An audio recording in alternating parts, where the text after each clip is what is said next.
going to share with you about me throughout the presentation today. I'm not going to beat my own horn. I want to give great thanks to Charlene and Alan for doing this. Absolutely extraordinary. And I'm going to begin with a little story that I want to share. There's this thing that happened in 1917 in Fatima, Portugal. And I'm not going to go into the details on what happened there, but I'm going into the ramification of what's happening in the aftermath of this. It was a great golden ball of light. They say between 30 and 70,000 people witnessed it. And in the course of this miracle, there was a whole bunch of people who were blessed with a miracle. Now, some blind people saw, some deaf people heard, some lame people walked. It was a profound expression of something very divine. Now, a curious scientist played the hand of what was going on at the time. I'm going to go and create a questionnaire. Now, I read this article a little while ago, and he tried to figure out what was happening at the time that these people who witnessed or experienced a miracle, what they were doing, what was going on in their minds. And the interesting irony is he created a questionnaire, and he went around and handed the questionnaire out to all the people who experienced a miracle at the time. And one of the questions, there's many, but one of the questions he asked every single one of the individuals who had experienced a miracle personally answered in exactly the same way. And the question was, what was going on at the moment you began to see? What was going on at the moment this miracle happened to you personally? What was the lived experience? And what was happening in your mind? Now, what would we think every single one of these individuals answered in exactly the same way? And what was it? Any idea? Saw God, thinking about God. Saw God, thinking about God, absolutely in line. Yeah, what else could it be? Opening, okay, yeah, absolutely. Hoping for healing. Hoping for healing while it was happening, okay, maybe. Kind of like the third eye was open. Third eye opening, yeah. I mean, all of these were expected. I mean, he didn't go in thinking everybody's going to say the same thing. And what was it? Wow, I wish everybody could experience this. It wasn't about themselves. It was about the very fact that there was some continuity of awareness that awoke in them this spectacular desire to share it. Okay? And there's something about being the one. There's something about being with the one, in the one, as the one. But more importantly, it's, I wish all this goodness for you. And that struck me to the very core of my being. I read this article, and it brought me to a place that said, wow. You start to lose your own, or you start to detach from your own personal desires or wants or beliefs. And you start to connect and attend to the greater being, okay? And this, I'm not going to read them and bore you with it, but this, when I discovered this information, when I discovered the teachings of Blavatsky and Bailey, they were hard to grind through. The intellectual prowess needed to get through it was hard, and Dieter and I chatted about this. It was like wandering through porridge reading The Secret Doctrine. Like every page had a half a page of footnotes. No, it did. I mean, it was truly remarkable. And then Bailey, there was a magic time when I was reading Bailey's books when it seemed as if telepathically I was gleaning what was written. And every now and again, as you know, DK would write ponder on this. And several times, or often, I would go,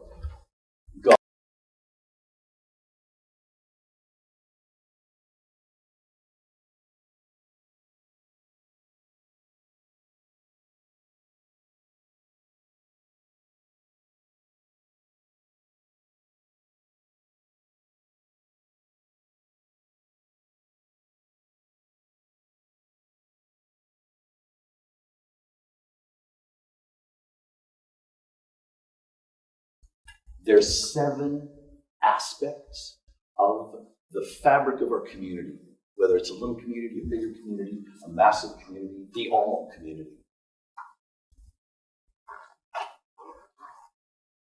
And matter and fire, cosmic fire that DB wrote about and experienced, and many of you have written about and experienced.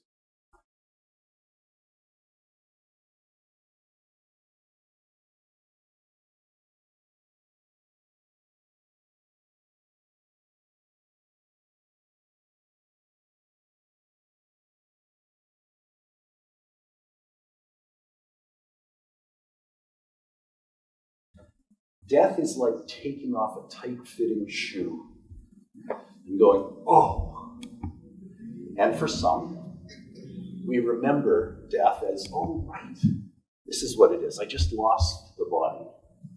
And when we can extricate ourselves from identification with all of our bodies, but more particularly our physical etheric body, we see it as a filter through which our soul wishes to express itself. And oftentimes, the capacity of our soul to express itself through our vessel or vessels is hampered by our vessel or vessels.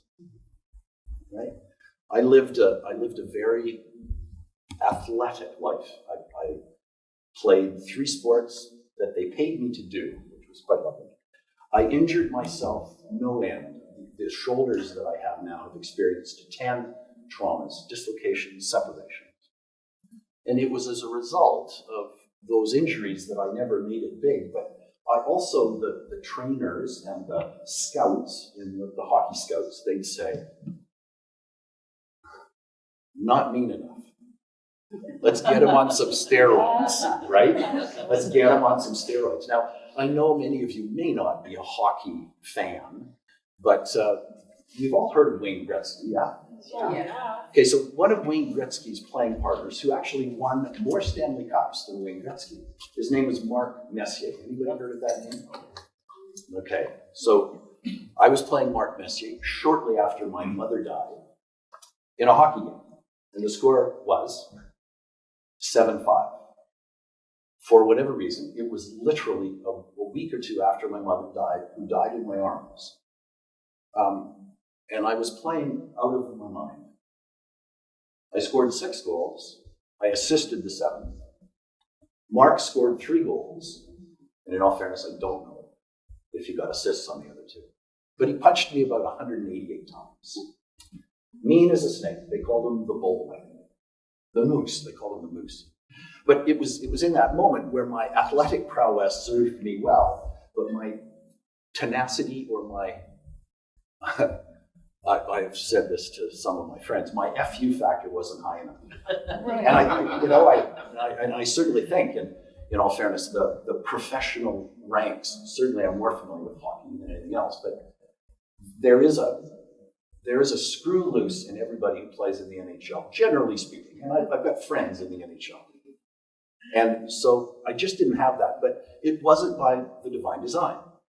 I had somatic awareness. I had a capacity to be athletically talented. I earned money in skiing, ski racing, ski teaching, and also in playing tennis. Had the interesting little vignette of sitting next to Martina Navratilova. Anybody remember that name? Oh, yeah. Yeah, during Wimbledon, and I sat next to her as an observer, and we had this lovely conversation while she was winning a match. And afterwards, she came up and gave me a big hug, and she said, "I should bring you into all of my matches." It was quite fun. Now,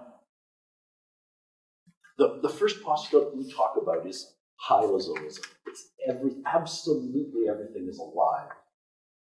Now, scientists some time ago said, that's inanimate, that's disconnected, there's space is empty and has nothing to do. Not the ancients. The ancients absolutely knew that everything was alive. Now, I think DB talks about viruses, doesn't he? They can be dormant or dead for years, and then all of a sudden you put them in the right conditions, the right situation, and they are activated. And there's something very magic about remembering, because one of the things that happens, certainly over the years that I've taught, is that what we teach oftentimes resonates with people so fully that they hear something and they go, never heard that before, but that is so familiar. Have you guys experienced that? Right? And so there's something very magic about the ancient teaching. And one of the things that I've seen consistently with the ancient teachings is that they never contradict themselves. There's often an unfolding or an unveiling of the ancient teachings, but in all fairness, truths are truths. They last a day, a week, a month, a decade, a millennium. They last 100,000 years. And certainly one of the things that the ancient teachings come from in our sociological time embrace is that they're a few thousand years old. But I would venture that we have no idea how old these indeed are. And Marcus and I were chatting about this, and I think we start to understand that the translation of these truths surpasses our understanding of time.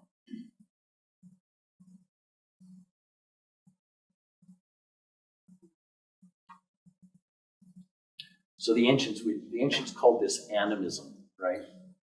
The knowing that spirit breathes through all things. The Greeks called it hylozoism. And DB reframed it, okay? Every atom is a miniature solar system.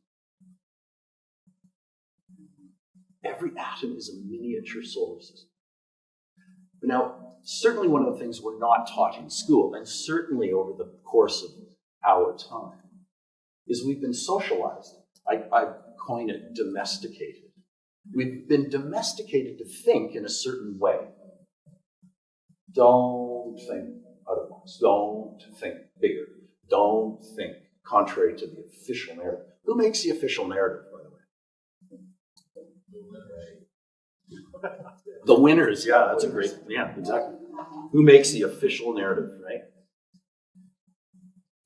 The universe isn't so much populated by life. The universe is life.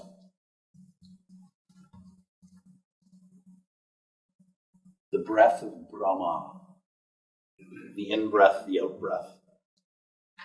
Animism, hylozoism, we talk about pantheistic reasoning, right? When Baker, when he bid us study hylozoism, he was giving us back the living cosmos. To live this postulate is to feel the pulse everywhere. Now, to hurt one is to hurt the whole. To bless one and to love one is to love the whole. And I think John and Paul sat down one day and they said, there's nothing you can do that can't be done. There's nothing you can sing that can't be sung. But you can learn how to play the game. All you need is love. I know we're all Beatles fans because we're all kind of of the same generation. Okay, so postulate 2. Each and every being lives in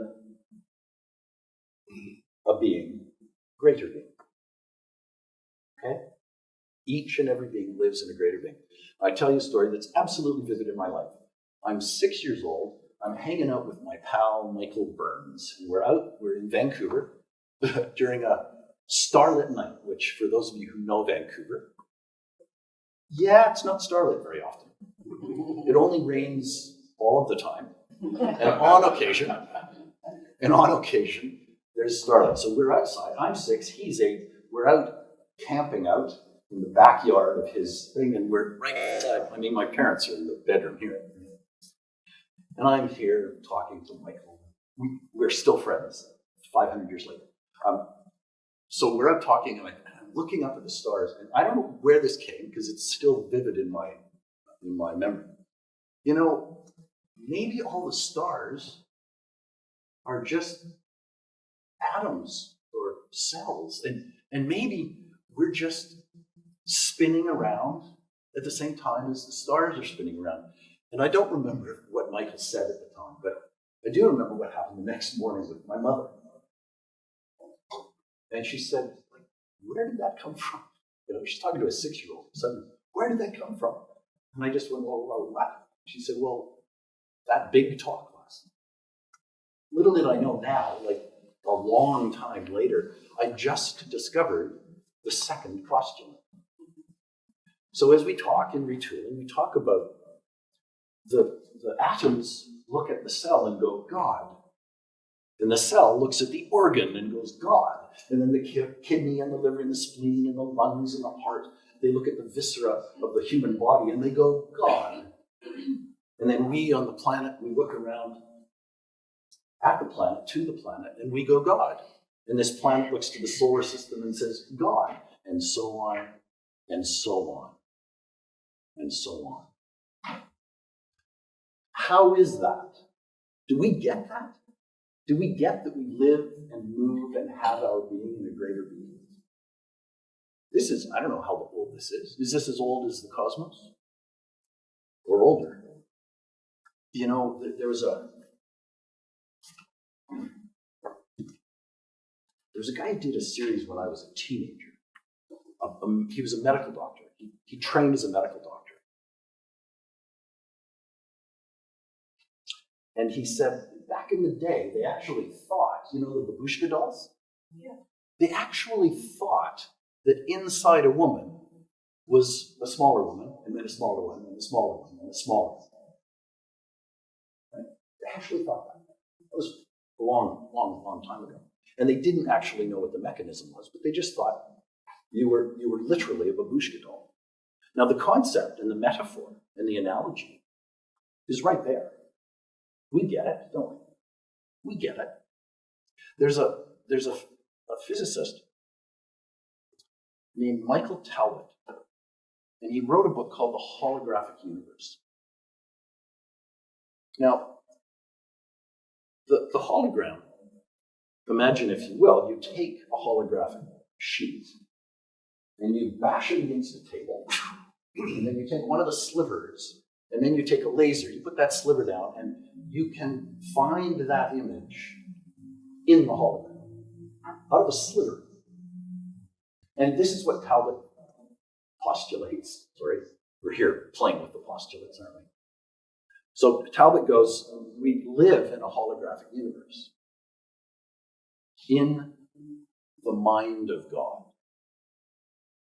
And just as Baker taught, right? So Talbot talks about something that the mystics have known all along, that consciousness is the creator. And spirit finds itself as it falls further and further into lower and lower vibrations. It finds itself in matter. It finds itself in matter. And as we involute this, we liken to the fall of man. And then we get to the bottom of the involution, and what do? We start to evolute. Involution, evolution.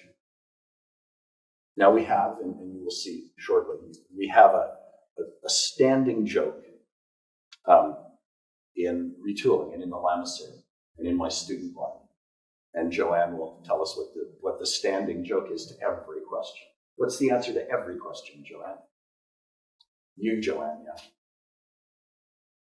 The answer to every question is 7. Where's the bathroom? 7.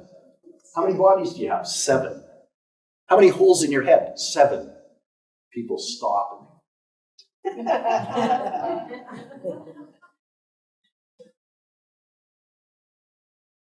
So one of the things that we talk about, and one of the things that we have to remember, is to live this postulate is to have the humility to remember that you are a member of something of a far greater order. You are the unique expression of something. How do we make reference to that? You are a spark of the divine. Now you are unique, and paradoxically, you are also part of the one. You're also part of the one. It also, there's a saying in the ancient wisdom about the being about whom we say not. Why? Why was Voldemort? Oh, don't talk about him. We don't talk about Voldemort, but we also don't talk about that which is so grand that we haven't the capacity to comprehend. Scott might be able to, because his intellectual prowess is the Ferrari. Dieter might be able to. But you know what happens is that when we have intellectual prowess, when we have the capacity to think, we lose ourselves in the delusion that our thinking is who we are. Our thoughts are who we are. Yes? Yeah, sure. We also participate in a way that says this: I can think my way to the higher realms. Can you? Can you? Why did DB talk about meditation, study, and service?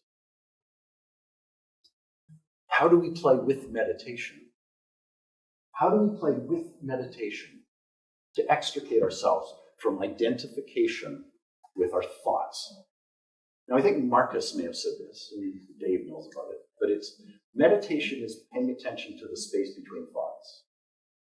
Mozart even wrote this, probably as a 5-year-old. But there's something very magic about that space between the thoughts. And it's in your capacity to recognize that that exists where you can start to redefine yourself. Right? We have a saying in the Lamasery: you aren't who you think you are. You aren't even who others think you are. You are who you think others think you are, and you're lost. Now go find yourself. Now go find yourself. As above, so below, this kid in Vancouver looking at this postulate and going, wow. We often don't appreciate the vast nature of the realm in which we reside. And we also don't have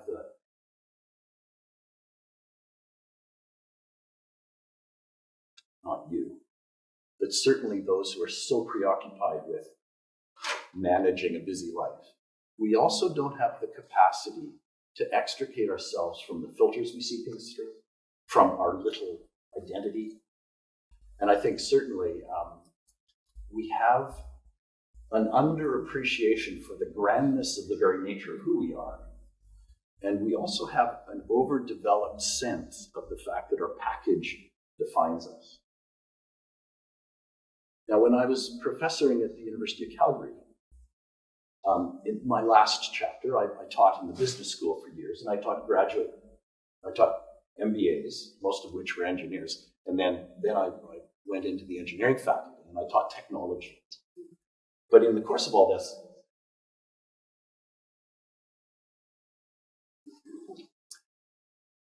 I would suggest to these engineers that they were all geniuses, and you could see their faces fall. How dare you tell me I'm a genius? How dare you? No, seriously. Why? And we'd have in the graduate lounge, we would go in there after and talk with some of the professors. And how did that exam go there, Dieter? And Dieter would say, well, class average was 40%, because they were so disgusted with the lack of. And I said, well, what did you do wrong? To which many of these professors took great exception. What did you do wrong? Well, no, they're just a bunch of dummies. You are here as the teacher, and you are here to teach in a way and in a manner that they understand, not in a manner that makes you look smart. And I do think, the sort of the professorial community, to a large part, it's all about being the smartest guys in the room. And that's all bombastic nonsense. Yeah?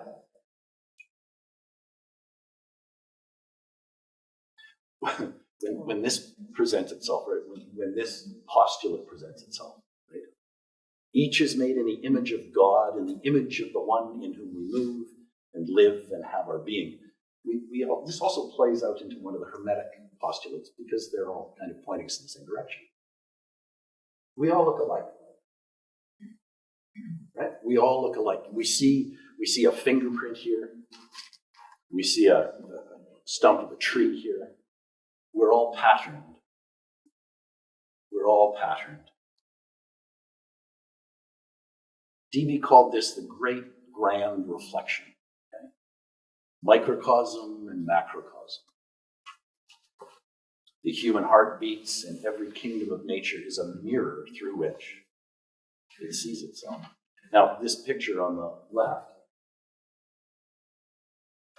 it is supposedly, or they present it as such, a picture of the entire space, our entire neighborhood, the vast amounts of all these galaxies. Now, it's a circle. I'm not exactly sure if it's a circle, and I'm sure it probably presents itself in 4D or 5D or 6D, or what's the answer? 7D, exactly. And yet, this galaxy that we see up here, to the right of it is the spermatozoa. The spermatozoa fertilizing an ovum. Whoa, we're now in the Grand Canyon.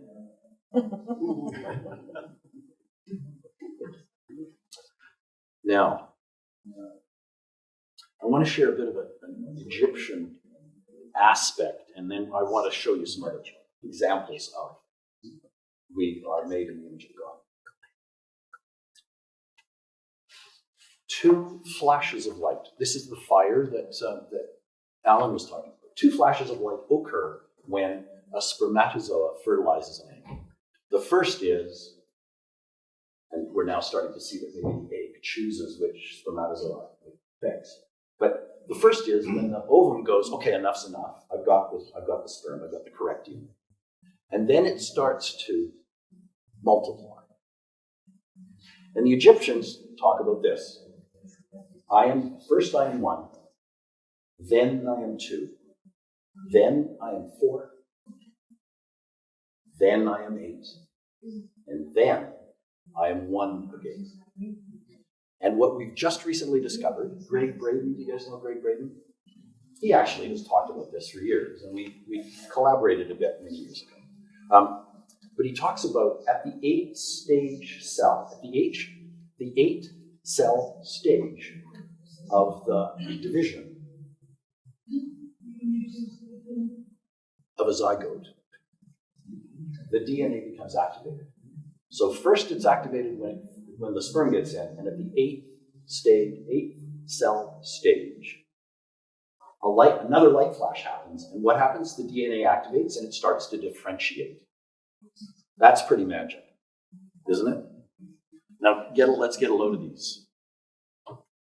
This is the law of correspondence. So an artist once said, I always leave my signature hidden in my work. The divine does the same. Every atom carries the signature of God. If you look closely enough, you will find the same artistry in your own breath, in your DNA, and in the swirl of a hurricane. The branches and the roots of a tree. This is the ganglia of a nervous system of a human being. There was an exhibit in it was in MoMA in New York, I think, of the bodies that were taken apart and injected with right. This is very magic. We start to see the structure is all a mirror, right? Get a load of this, right? Get a load of this. An eyeball in the cosmos. When you actually plug into the selective perceptivity that is all within us, you can start to see this everywhere. You look at your fingertips, and it's the rings of a tree, right? So there's some really cool stuff in this. The mystics have long taught that creation is God learning to see himself. And also, it's God learning and allowing himself to be seen. Right? Now, there's a reason we fall into matter. It's part of expansion of our consciousness and everybody's consciousness. And as you fall into matter, you go, oh, here we are. And as you fall out of matter, you go, oh, here I am. And all of it defaults to the majestic phrase that Saint Germain gave us. And it is, the mighty I am presence. It transcends your identity with your packaging. As you go home, or as Dieter used to coin, as you go home.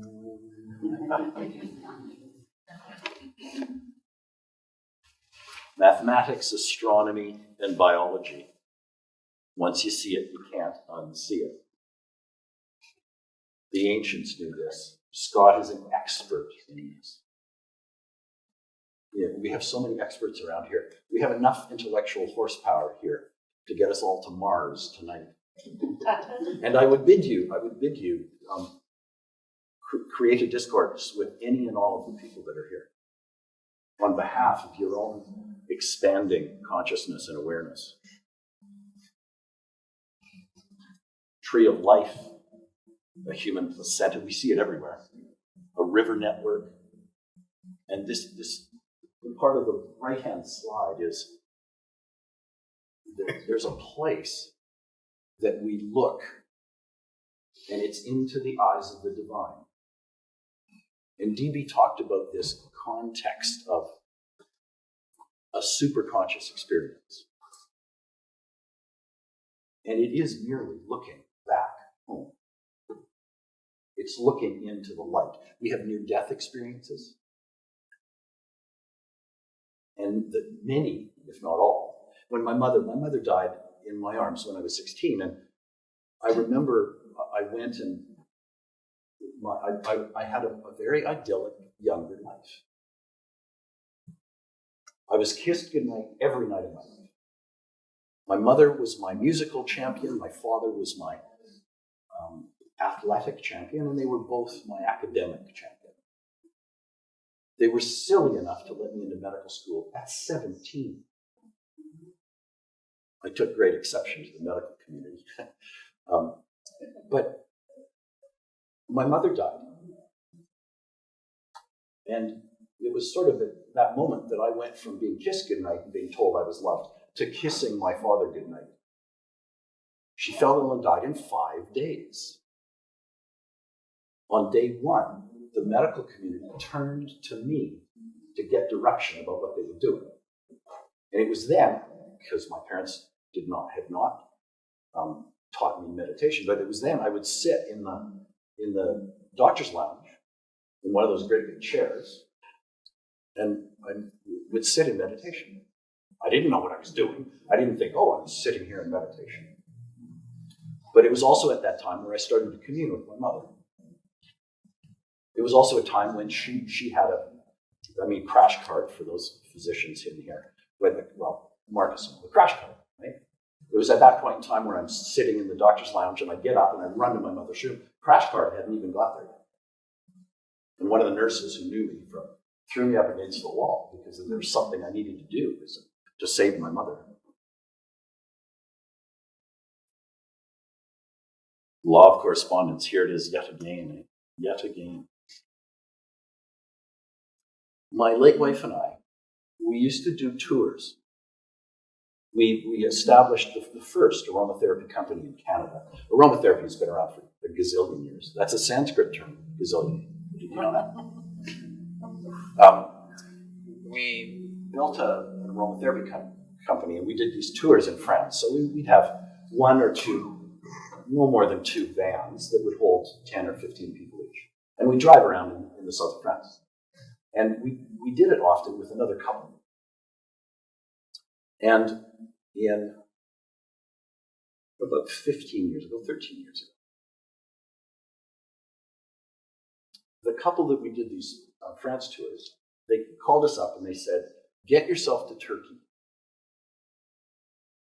Okay, what are we doing in Turkey? It was another aromatherapy or aromatique endeavor, but I was curious about what we were going to do, right? And so I'm on the plane, as oftentimes happens when I'm in the higher atmospheres, and stuff started to flash to me. And I'm literally going, why am I going to Turkey? Why am I going to Turkey? Why? And it was like the land of revelation. The land of revelation. It was like, oh, okay. So I'm getting these downloads, and what are we going to do, and how are we going to do it, and what's going to unfold. And so we get to Turkey, we meet all the participants. Jim and Robbie was the other couple that we did this with. And we're doing all this kind of things now. Because I brought stuff to the table that has always sort of been intrinsic in my own DNA, I started to teach on the buses. And we did Elizabeth Wheeler Wilcox's poem, and we just did a whole bunch of things. And there was something very strange about when we arrived at Ephesus. And we arrived at Ephesus, and at this point, this was not the game plan, but it just sort of happened. And Joanne knows Robbie. It was at this point where, at Ephesus, there was something very strange took place. And I had, at that point, a group of individuals. Jim and Robbie. Jim was actually a student of mine and was studying the ancient wisdom and for years before. And there was a group that we followed, and I just said, guys, I don't know why we're going to do this, but come on. And we went around this thing, and we went into a space in Ephesus, and there was a great big pillar there. And I said, there's something about this that's really important. And so I turned around on the pillar, and that was there. It's the flower of life. And in all fairness, I've been teaching that group since. We met once a week. There's a big group in Australia, a class in Australia. Having never been, I've been doing it all via Zoom. But I've been teaching that group ever since. We did it for every week for 11 years. And then we went to once a month. And I'm still teaching in Australia. Why am I going to Turkey? The land of revelation. This is the time of revelation. This is the time where the lights get turned on so brightly that you can't ignore the fact that we're stepping into reconnection with our own divine genius. The engineers don't like that word because they've been told they're stupid. But this is the time that we connect to that. And you ignore that opportunity at your own peril. Why? Why is it at your own peril? Don't all rush with the answer. Knowledge is a dangerous thing. 7. Yeah. Knowledge is a dangerous thing. Yeah, yes, absolutely. But why do we? Here's where I'm going with this. The law of free will dictates that you can choose to hide your head in the sand. Are you there? You can hide your head in the sand.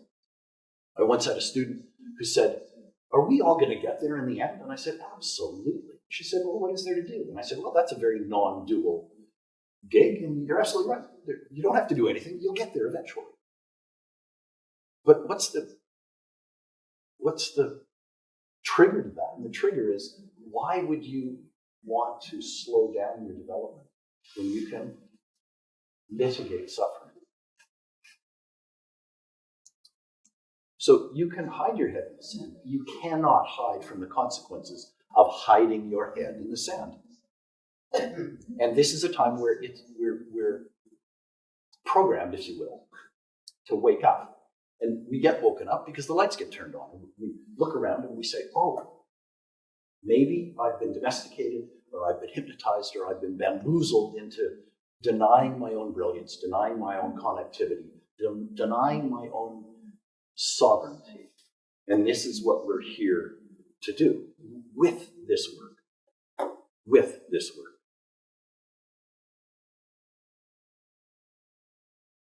That, ladies and gentlemen, is the cross-section of a DNA. This is what we saw on a pillar in Turkey. And I had no idea that it was there. It just so happened to show up. That's the cross-section of the DNA. Each is made in the image of God. Okay, we're all good? You can hear me okay? Yeah. Still an echo. Okay, great. There is still an echo. It's weird, isn't it? So we talk about the web of Indra. We talk about a butterfly cannot flap its wings in the furthest space without it affecting everything, right? And some would posit that we may be connected with, a great, vast community of consciousness. And when we started to do things derogatory to the planet, like blowing up A-bombs and H-bombs and F-bombs, we started an initiation where the elders had to get involved and say, not on our watch. We want, in fact, for you to, this is the time of revelation on the earth. This is the time for you to start to plug into your own divinity, to your own sovereignty. So we don't want you to blow yourself up. So pay attention. Don't hide your head in the sand. Wake up.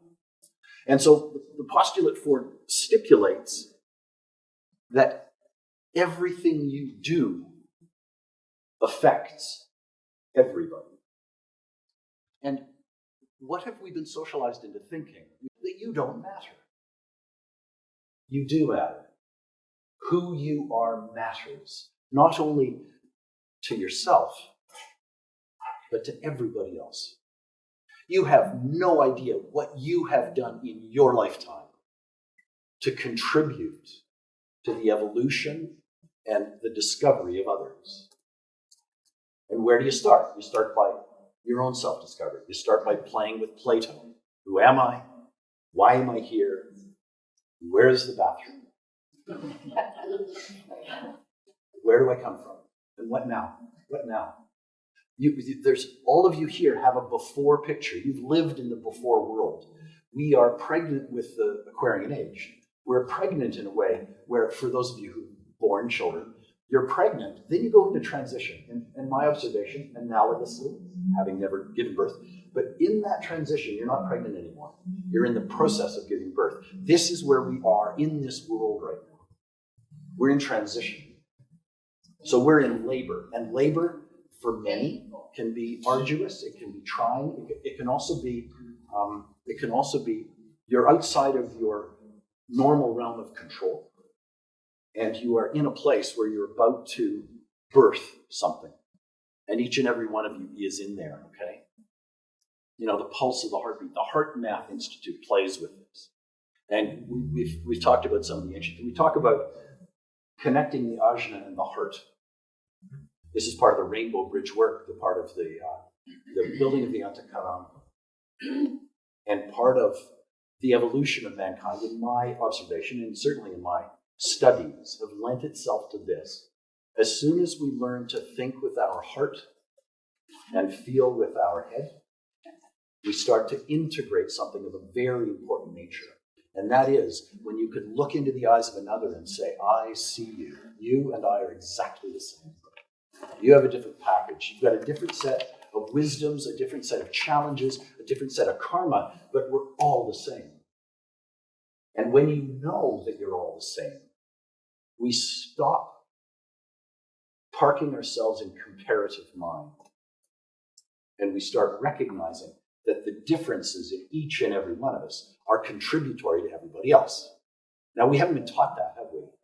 Not at all. We have not been taught that our differences are contributory to the whole. We've been taught that the differences that we have in mankind are derogatory to our being safe, our being contributive, our being allowing. We have been in a sociological soup that may have a tendency to want us separated, antagonistic, fearful of others.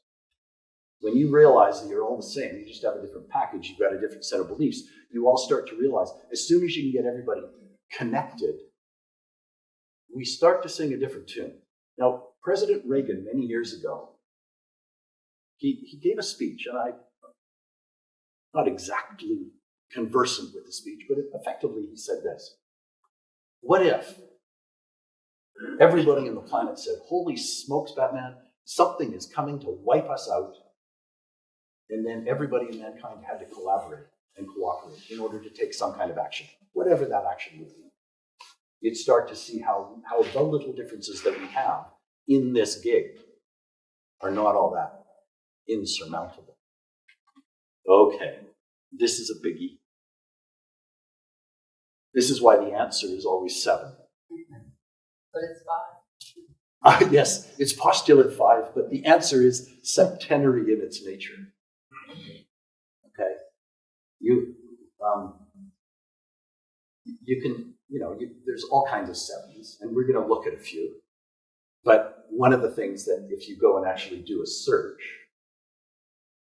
list off the 7s. How many holes in the head, how many scales how many notes in the scale, how many days of the week, how many chakras. You can go on ad nauseum. But let's look at some of them, because there's something about the septenary nature of our neighborhood that needs to be paid attention to. Look at this. Elam made that. The 7 postulates, which is what we're playing with today, right? The 7 rays, which is something we're going to tuck into. There are 7 sacred planets. There are 7 hermetic principles, the Kabbalion. There are 7 planes of existence and 7 subplanes of each plane. 7 bodies of man. 7 colors of the spectrum. 7 notes of the musical scale. 7 days of the week we've done this. 7 root races. Oh. So the root races go like this.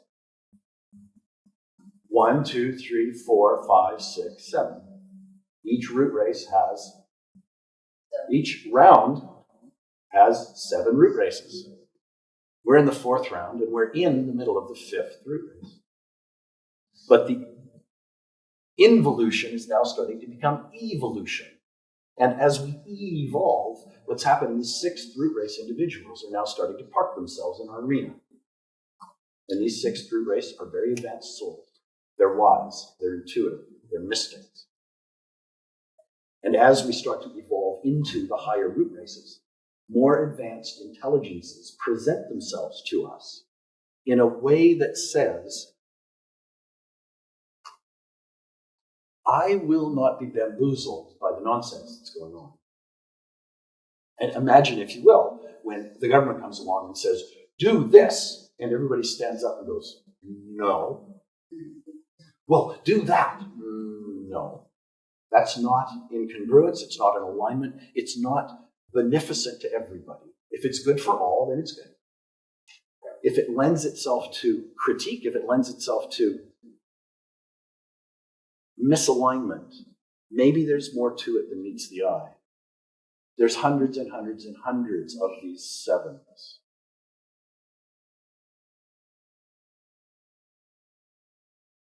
The science of the 7s. Find me a 7-pointed star. 7-pointed stars aren't very common, are they? They're hard to find, let alone in gold. Okay. Now we start to play in the very fabric of your makeup. We start to play in the realm of esoteric psychology. Now, esoteric psychology is a kissing cousin to esoteric astrology. And we have 2 of the most profoundly competent esoteric astrologers, I dare say, in the world here today. 3, 4, who knows? Right? My hat and my hair, I tip them to you. There's a cosmic force conveying 7 streams of energy into this solar system and ipso facto into you that affect the nature, behavior, and evolution of all forms within this arena. Okay? And we call these the 7 rays. Spiritual qualities emerging from this immortal component affect your behavior. Affect your behavior. Now, there's a little there's a little saying that we use oftentimes, and it's this. A guy goes to the doctor, and he is profoundly digestively challenged. So he's burping and farting. Friends don't like to be around him. He's burping and having a go. And he goes to the doctor and he says, I'm having a go, doc.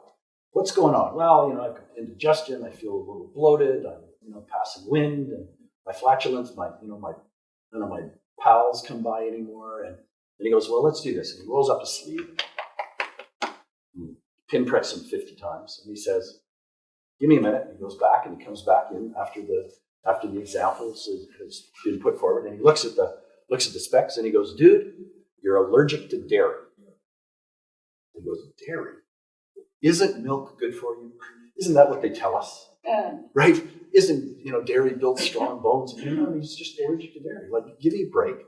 Give me 6 weeks. Just get rid of dairy completely out of your diet. Okay, so he goes home, tells his wife. She's much chagrined because they're cooking in their scenarios based largely with a lot of dairy. And he comes back 6 weeks later and he goes, all my friends are back. I'm not farting, I'm not burping, my digestion's fine and everything's in it. The doctor just said, listen, you're allergic to dairy. That being said, what if you're allergic to thoughts? What if, in fact, you were allergic to thoughts?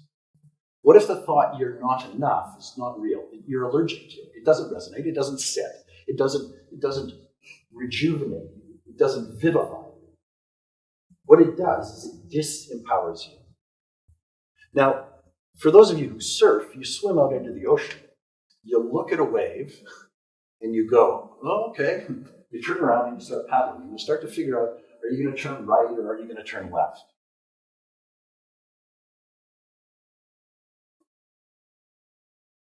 The more you know yourself, the more able you are to surf the waves of your predisposition. And the other thing that's kind of a default, and a lovely default, but it's a bit onerous, and it's this. Your soul picked you.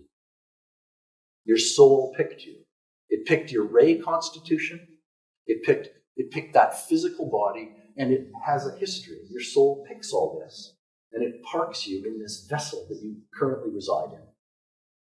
Well, that's great when you can defer to the soul. And one of the things we do in order to teach and in order to pass along these aspects of ancient wisdom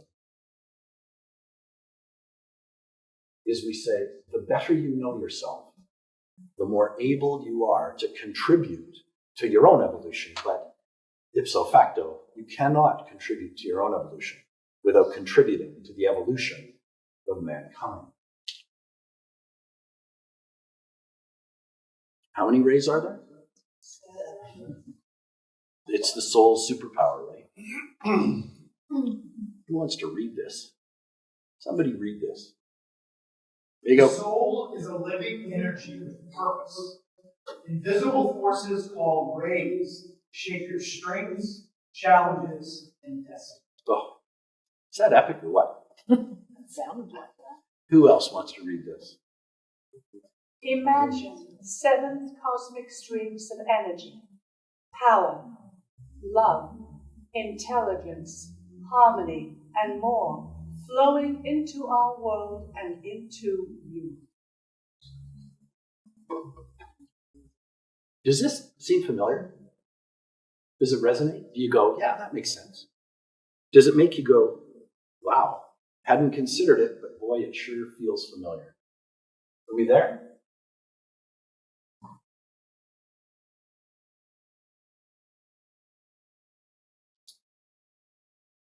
What feels like your strength? Strong and powerful? Compassionate? Curious? What quality do you lead with? Is it forceful? Is it gentle? Is it analytic? That's a clue to your ray. And your rays are integral to your own self-discovery. And part of this game is you just discovered that you're allergic to dairy. Now you're discovering which rays you get to surf on. And what does it do? It says, who am I? What am I? Where do I come from? What am I here for? How is it that I can contribute to my own evolution and ipso facto to others? How do we get to play that? Well, the more and the better you know yourself, the more capacity you have to be operating in this time of revelation to help yourself. But when you do help yourself and you realize that we're all one in this is a Sanskrit term I learned recently. You learn that we are all in this shit pickle together. And we all get to contribute to mitigating our socialization or our domestication. Now, in keeping with the septenary nature of our solar system and with the being in whom we live and move and have our being, we're going to talk about the 7 rays. Now, they come out in 2 presentations. The first 3 rays are what we call the rays of aspect. This would be ray 1, the ray of will and power, ray 2, the ray of love, wisdom, and ray 3, the ray of active intelligence. Now, interestingly, across all the world's traditions, the first 3 rays appear again and again. Ray 1, the Father, the will that initiates creation. Ray 2 is the Son, the love wisdom that holds all things together. And ray 3 is the Holy Spirit, the active intelligence that builds and evolves form. Now, in Hinduism, this becomes Shiva, Vishnu, and Brahma. In Buddhism, it's spoken of as Adi Buddha, Avalokitesvara, and Manjushri. And in esoteric psychology as the first, second, and third logos. This pattern is universal. Will, love, wisdom, and active intelligence are the threefold expressions of the one life. Now, overarching the next 4 laws is the law of free will. And the law of free will is also known as the law of karma, and it's also known as the law of cause and effect. And as we wander along in our human evolution, we learn through many lifetimes and many iterations the old adage, as soon as you discover that God's way is the right way, it opens the door for your ascension. Now, the 7 rays, the first 3 rays are the rays of aspect, and the next 4 rays are what we call the rays of attribute. Now, ray 4 is the ray of harmony through conflict, beauty born through struggle, and this is the reconciliation of duality, the path of the artist, the mediator, and the reconciler. This is Christ in Gethsemane, right? The inner conflict that yields higher harmony. This is in the Hindu tradition. This is Krishna, which is divine diplomacy, and also Arjuna on the battlefield. Again, the resolution of inner conflict into right action. Buddhism, this is the harmony, the middle way, the harmony discovered between extremes. And Theosophy, we talk about this as the divine artist who reconciles spirit and matter. Ray 4 is the reconciler, the beauty, harmony, and artistry born from the tension of opposites. And now we go to ray 5, which is the ray of concrete knowledge. This is the ray of clarity, precision, investigation, truth-seeking, and the illumination of mind. This is the Magi, or the 3 wise men, the scientific mind meeting truth. This is Greek philosophy, Socrates, Plato, Aristotle. This is Buddhism, Manjushri, again, the sword of discriminating wisdom. And Theosophical is the occult scientist ray we speak to. Ray 5 is the scientist, the clear mind that illuminates truth and reveals the hidden laws of manifestation. Now, ray 6 is the ray of devotion and idealism, the ray of faith or zeal or aspiration, devotion to a cause and dedication to a higher ideal. In Christian tradition, this was the disciples, the early saints. In Hindu tradition, we call it bhakti yoga. In Buddhism, it's the Amitabha Buddha, the devotional aspiration to the Pure Lands. And in Theosophical, it's the ray of devotion, idealism, and one-pointedness. Ray sixth is the devotee, the fiery heart that pours itself into a vision, a purpose, or a beloved ideal. Now, ray 7 presents itself as the ray of ceremonial magic. This is the ray of Saint Germain. Is ritual, rhythm, manifestation, alchemy, sacred order, and the marriage of spirit and matter. This is the ray that inspired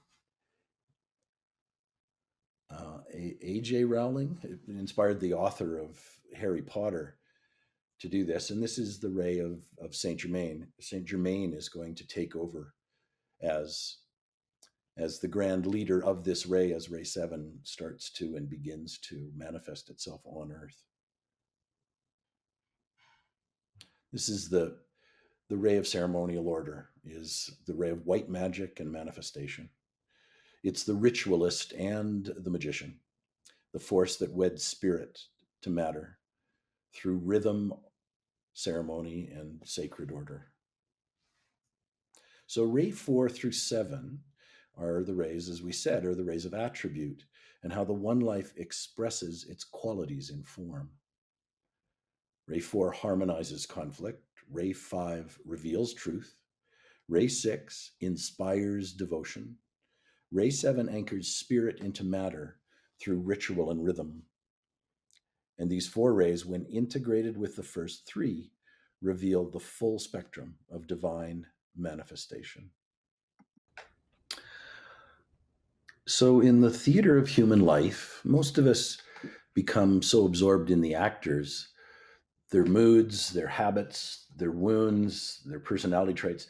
This is where mainstream psychology pays attention to, places its focus on the visible performer moving across the stage of circumstances, improvising responses to pleasure and pain, driven by instinct, emotion, and belief. This would be the lower self.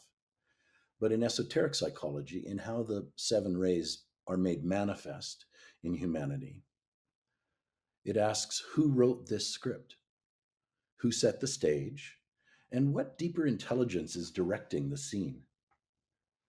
So in esoteric psychology teaches that the true self is not the actor at all, but the director, the soul, quietly guiding the production from backstage.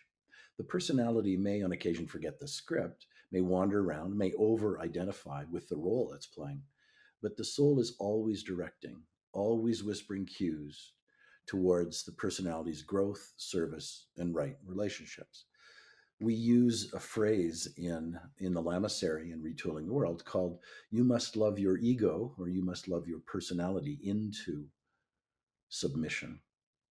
And when we mistake the personality for the whole story, life feels very chaotic and reactive and random. And in fact, Carl Jung basically says you have to bring the darkness into the light in order to figure out who you are.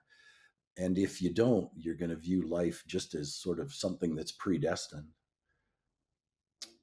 So when we shift our attention to being the director, we begin to see meaning, timing, and design. The crises become plot points, or plot twists, if you will. The relationships become catalysts, and the challenges become rehearsals for larger roles. The soul's not interested in the whims of the personality, whether it's its cravings or its fears or its need for validation. The soul is interested in evolution, in purpose, and in service in the next unfolding chapter of our unconsciousness, or our consciousness, not unconsciousness. And when the personality aligns with the director, something remarkable happens. The play becomes art, the role becomes a vehicle, and the human life becomes an instrument of the one life expressing itself through form. This is the promise and the premise of esoteric psychology, to stop reacting as an actor would and begin living as the soul who is the director of the play. Okay, so now in esoteric psychology, each of us is understood as a composite being, a radiant soul, our defining energy, expressing itself through a finely layered instrument we call the personality. And just as a musician requires different instruments to create a symphony, the soul requires the right set of bodies to express its purpose through its personality. This is what DB calls the ray complement. And at the highest level stands the soul ray, the keynote of our incarnation, the spiritual vibration that defines our purpose, our service, and effectively our true essence. It's the timeless part of us, the director behind the scenes, orchestrating the storyline of our life. And in order to do its work on earth, the soul steps down its frequency and clothes itself in the personality. But the personality, interestingly, is not a single thing, it's a trinity, a threefold instrument built of subtle layers. This is the mental body, this is the thinker or the interpreter or the strategist, this is the intellect. It gives form to ideas, structures thought, and allows the soul's purpose to be understood. The next is the astral body. Now, the astral body is also called the emotional body and the realm of feeling, desire, and relationship. It's the personality's driving force, sometimes clear, sometimes cloudy, through which the soul must shine its light. Now, the astral body is the body that most people allow themselves to be dominated by, and it is certainly the body through which all the marketers, all the propagandists, all the fearmongers, all the control freaks wish to express their power over. And the last, the most dense, is the physical body, or we call it in esoteric psychology the physico-etheric. And this is the vehicle of action and manifestation. This anchors the higher energies into tangible, lived experience. So together, these three form the personality ray, the temporary evolving mask through which the soul expresses itself in any given lifetime. And the magic of the ray complement is that every individual isn't just born with a personality. They are born with a specific etheric architecture, a sort of vibratory blend of ray energies chosen deliberately by the soul to accomplish its work. Now, in keeping with many of DB's students, there are those of us whose ray complement changes throughout our life. The soul may select a particular mental ray, a particular emotional ray, and a particular physical ray, almost like a craftsman selecting tools. But over the course of a lifetime and over the course of the development of the personality in perfect keeping with the soul's agenda, these rays may change. Now, when the rays are uncoordinated, life feels fragmented. The mind says one thing, the emotions disagree, and the body pursues yet another agenda. But when they begin to align, when the ray complements one another's, when the rays complement one another and settle into harmony, the personality becomes what DB calls a transparent instrument. The light of the soul shines through its vehicles. The drama's calm, the conflicts ease, and the individual becomes capable of conscious service, directed purpose, and increasingly accurate expression of their spiritual identity. This is the true purpose of esoteric psychology, to understand the ray complement, to bring the personality into coherence, into sublimation, or into perfect alignment with the soul, and to allow the soul to become the guiding force of one's life. Now, in keeping with a couple of brilliant manifestors of genius on this planet, we have this example is two ray complements, the ray complement of Helena Blavatsky. Now, she had a ray 1 soul. She also had a ray 1 personality. And then she had a ray 5 mental body and a ray 6 and a ray 6 astral body and a ray 6 physical body. Whereas Leonardo da Vinci had a ray 1 soul, but he had array 7, ceremonial magic, personality. And then he had array 4, mental body, harmony through conflict, array 2, physical body, love, wisdom, or astral body, love, wisdom, and array 7, physical body. Interesting little bit of trivia there for you. Now, here we now have postulate 6, which, as you can see, is it's all an illusion. It's all an illusion.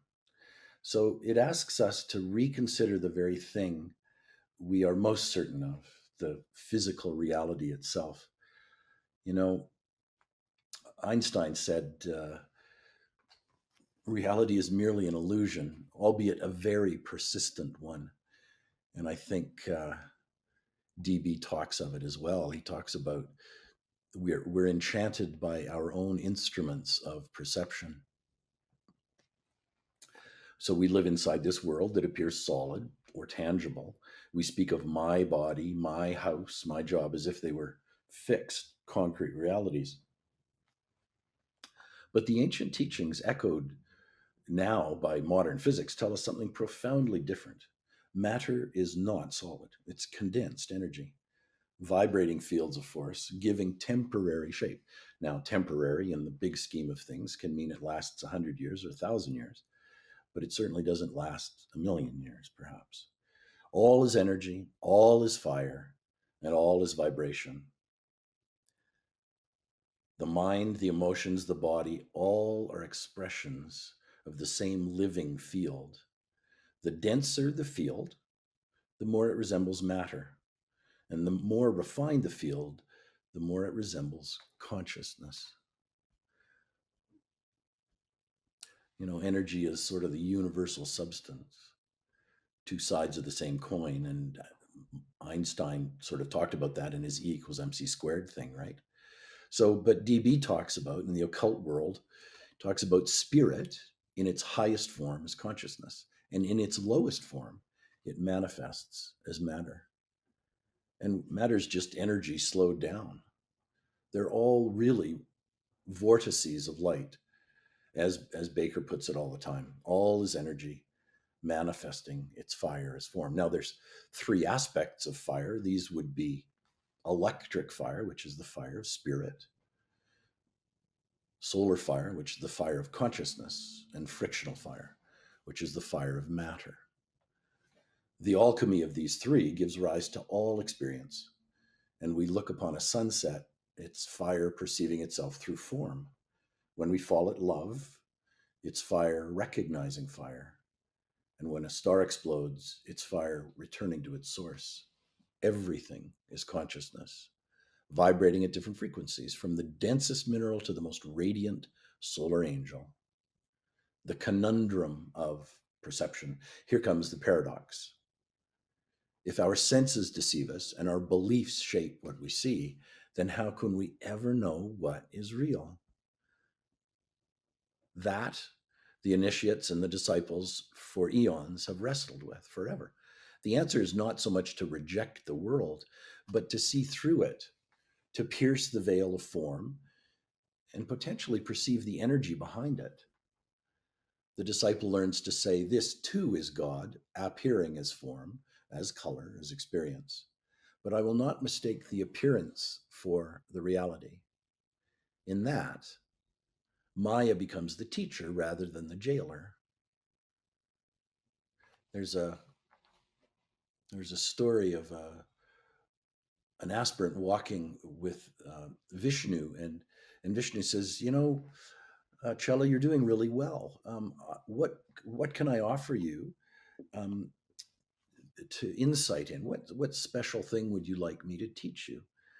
And the Chela said, well, I want to learn a little more about Maya. And so Vishnu said, sure, no problem. Listen, by the way, I am thirsty. Would you go down to that little village and get me some water? And he goes, of course, master, of course, I'm happy to. And he wanders down to the village and he opens the door. He knocks on the first door. He opens the door, and who opens the door is the most beautiful woman he's ever laid eyes on. And he falls deeply, deeply in love, as does she. And they just realize they've been destined for one another. madly in love. He approaches the parents. They get married. They have kids. The children are running around. The father is saying, "You can have the farm when I leave," and he's fully ensconced in a life of marriage and family and children and chores and somebody comes running into his awareness, saying that the dam is broken and the water is coming down the valley and you have to rescue everybody. So he grabs the kids and he grabs his wife, and the water comes rushing through, and he has a child on his shoulders and he has a child on his hip, and his wife has a child in her arms, and he's holding on to all of them, and one gets swept away and another gets swept away, and he loses one child and he's holding on, and the child on his shoulders gets swept away, and he's just devastated. And he's then right next to the master, and the master says, "This is Maya."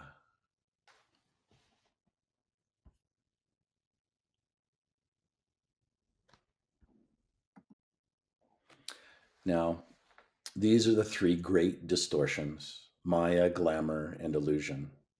Now, Maya is distortion in the physical, etheric body. It arises when raw physical energies, survival impulses, habits, cravings, or etheric overstimulation override the soul's direction. Now, glamour is distortion in the astral or emotional body. And glamour is the fog of emotionally charged misperception.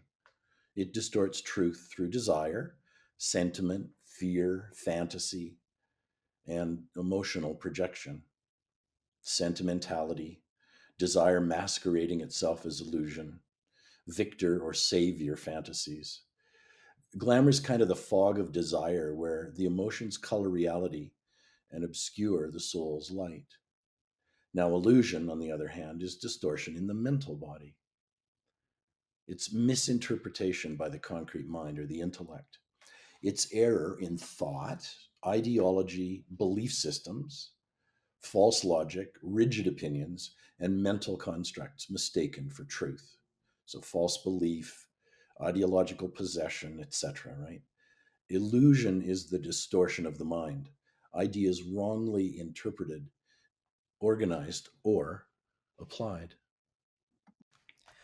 Now, I want to chat a little about our own instrumentation and how minuscule the capacity for us to see and hear and taste and touch and smell is. I mean, relatively speaking, through vision, our eyes, we see 0.0035 of the light spectrum.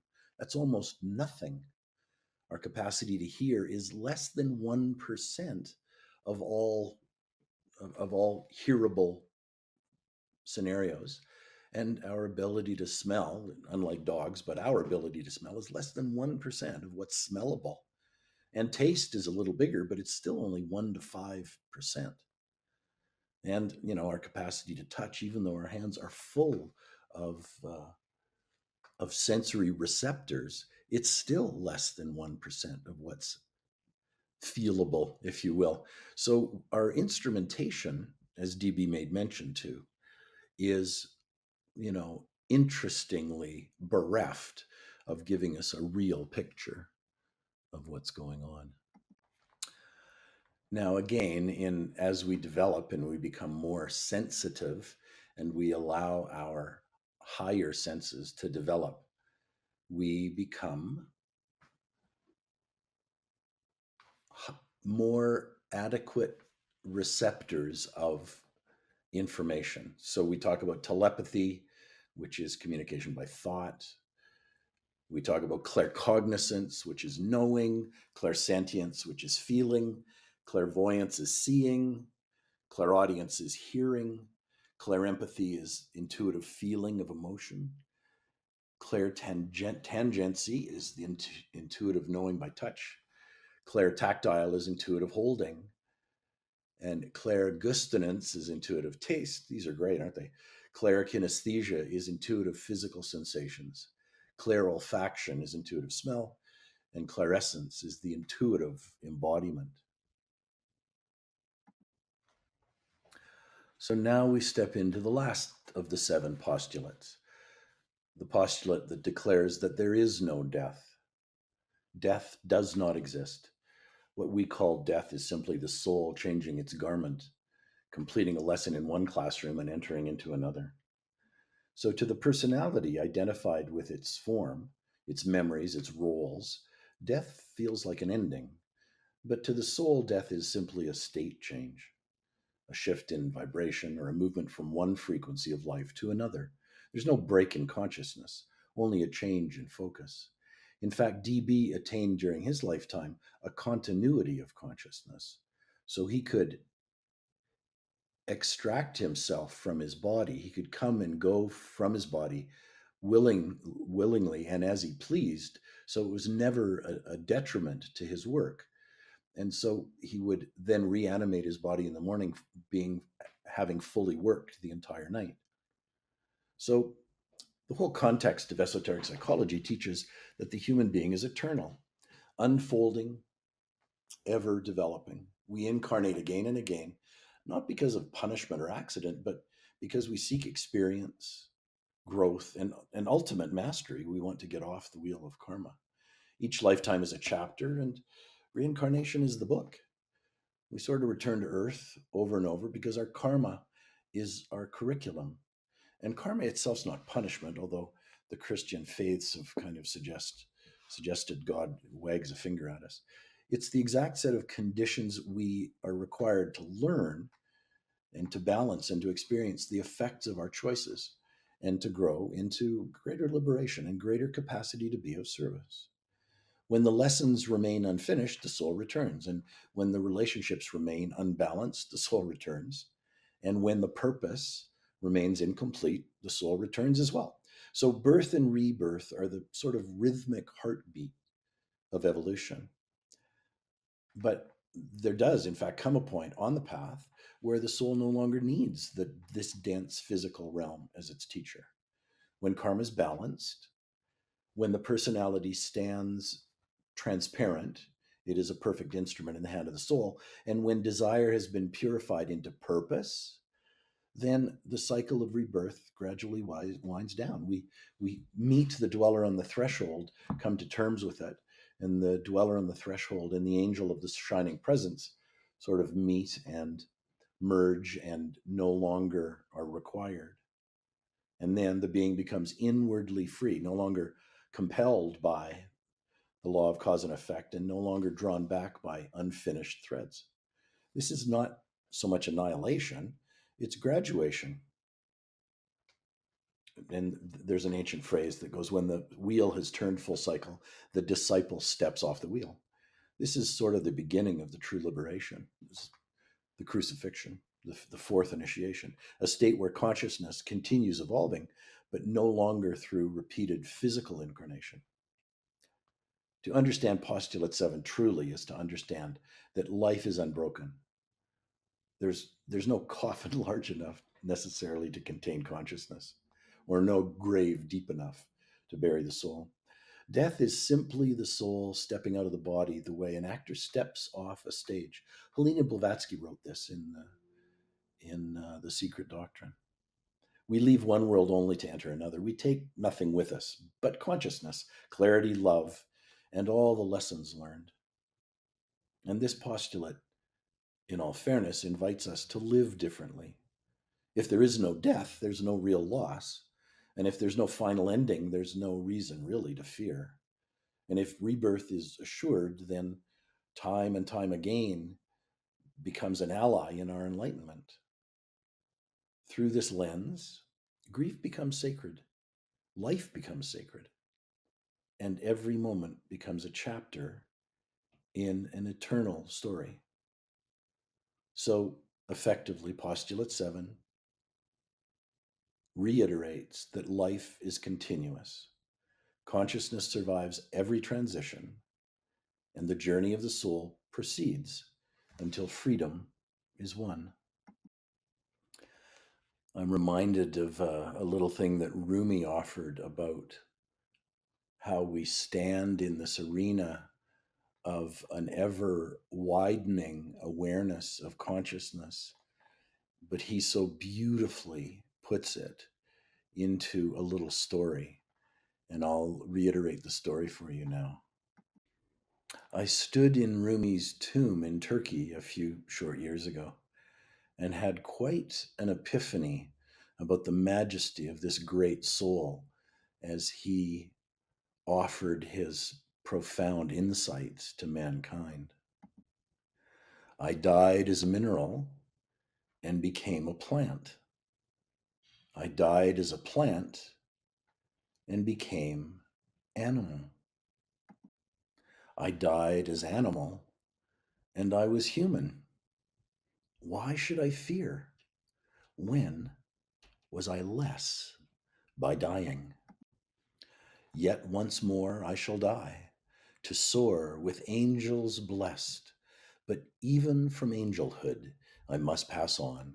All except God perishes. Only when I have given up my angel soul shall I become what no mind has ever conceived. Oh, let me not exist, for non-existence proclaims in organ tones, to God we shall return.